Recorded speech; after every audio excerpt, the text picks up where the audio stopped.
Could Jacob deGrom actually leave the New York Mets and go to the Texas Rangers? Let's go talk about it. Okay, so here we go. Jon Heyman has a rumor, and it is never too early, in my opinion, for off-season rumors. You know, I love me some juicy off-season rumors, and here we go. This is a big one. Rangers' quest for pitching could lead them to Jacob deGrom. The Rangers are intent on adding a big-time starter, and word is they may go for Jacob deGrom. Folks marvel at how MLB's best pitcher is throwing better than ever off his 13-month layoff, and while there aren't a lot of teams ready to take a $40 million gamble, the Rangers might. Rangers baseball president Chris Young wouldn't address any specific pitching targets, but said they will leave no stone unturned in their search to upgrade pitching a year after they significantly upgraded the offense. He also adds here that there has been speculation about whether or not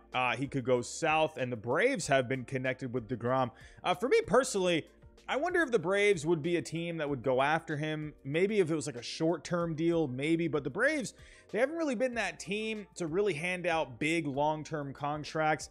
We've seen them give, contracts to guys like Michael Harris II this year, as well as Ronald Acuna Jr. and other players as well. But usually not these big-time kind of contracts. And Jacob deGrom, if he's looking for a lot of years, he's going to get himself quite a lot of moolah. Again, maybe a short-term deal, but I don't know. I don't really see it with the Braves. The Rangers, I absolutely could see them going after him. I'll get to the Rangers here in just a second. Let's talk about Jacob deGrom. Wow. 9 starts, and of course, Jacob deGrom is just the absolute best pitcher in the entire universe. A 2.32 ERA, a 1.36 FIP, 14 strikeouts per 9, around a half a walk per 9. Are you kidding me? I mean, under a home run per 9. This guy is just stupid good. I don't understand how Jacob deGrom is so good. Hopefully he can stay healthy for the rest of this season, where we got a couple of weeks left, and then we got the playoffs. Please give me Jacob deGrom and Spencer Strider in a playoff game. I just need that in my life. But Jacob deGrom, he has been absolutely fantastic. He is right now 4th in Fangraph WAR. Well, actually, he's tied for 2nd in Fangraph WAR behind Zach Gallen, and tied with Snell and Spencer Strider, like I said. This guy has just been absolutely off the charts. I mean, look at the strikeout to walk ratio. Are you kidding me? Let's actually take a look here. Where does he rank in the second half? I would imagine he's got to be number 1, right? Strikeout to walk ratio. Yep, he is ahead by a mile. I mean, are you kidding me? 14 strikeouts per 9 compared to half a walk per 9. That is just absolutely ridiculous. So with Jacob deGrom, he does have an opt-out after this year, and he has actually been on record saying he plans to exercise it. If you go all the way back to April, Anthony DiComo, he talked with him, and it says here, Jacob deGrom says he is still definitely going to opt out of his contract at season's end, despite this most recent injury and the time he'll miss because of it. Well, he's doing good now, so, and with how he's pitching, I mean, this guy is going to get a fat contract. Now, let's talk about the Texas Rangers. I absolutely think the Texas Rangers could be a team that go after him. If you take a look here, 26 overall in Fangraph WAR with a 4.65 ERA and a 4.36 FIP among their starting rotation. They've had some pretty good offense this year. You added Corey Seager and Marcus Semien last offseason. They need some pitching. I thought maybe at the deadline they would kind of get a jump start on the offseason by maybe trading for a guy, maybe someone like a Pablo Lopez. Now, their farm system is definitely better than what it has been in years past.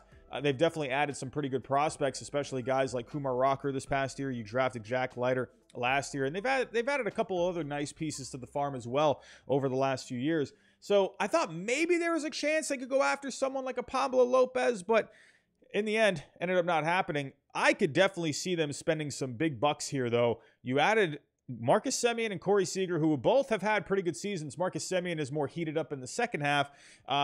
But to me, you need pitching on this team. And, when you look at the young starting pitching they have, like I mentioned, you have Jack Leiter. You have Kumar Rocker. Rocker hasn't pitched this year in the minor leagues. Jack Leiter has, though, and he has been pretty disappointing overall in AA, a record of 3-10, a 5.54 ERA over the 22 starts. 109 strikeouts over around 93 innings. Not too bad, holding hitters to a 246 average. Jack Leiter, it seems like he's still working on some things down there. So I don't think this is a guy you can really rush as of right now. You got to kind of let him marinate down there. You got some other guys too, like Owen White. Owen White has actually done pretty good this year in the minor leagues. In AA through 4 starts, a 2.49 ERA. Actually better numbers so far in AA than he had in high A. But Cole Winn has really struggled in the minors this year, a 6.31 ERA in AAA. So there's not really a lot of young starting pitching that's really I mean, sure, Leiter and Rocker definitely can, put up some good numbers next year and definitely get themselves close. But if you want to get into competition, you're going to need to add something. That's why I thought maybe Kershaw, when Clayton Kershaw was a free agent last offseason, I thought maybe there was a chance they could add him. In the end, ended up staying with the Dodgers. Not really like he would have been a game changer, but I thought someone like him could have been a nice add, kind of change the culture over there in Texas. But I digress. You don't have a lot of young starting pitching here that seems just ready as of right now. So I definitely think you need to go to the free agent market. There's going to be some other guys on the free agent market as well. But if you're the Texas Rangers, you're looking to make an impact. And man, if you can add someone like Jacob deGrom, I mean, granted, I know he has the health issues. I know he's 34 years old. So who knows? A big question mark. But man, if you're the Rangers, if you could add deGrom, maybe a couple other starters as well, and you got some younger guys that you can look forward to, the Rangers could be pretty decent next year. I really think you got to watch out for the Texas Rangers. I think they're going to have themselves a pretty exciting offseason. They got to start on it last year, but there's no way they're done. They got to keep going here. You got to keep trying to add some talent.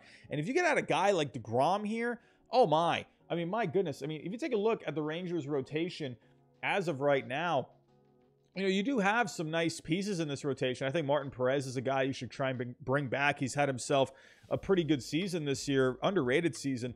John Gray, you added as well as a free agent last year, but John Gray is not really like a number 1 or number 2 guy. To me, he's like a 3 or a 4 in a rotation.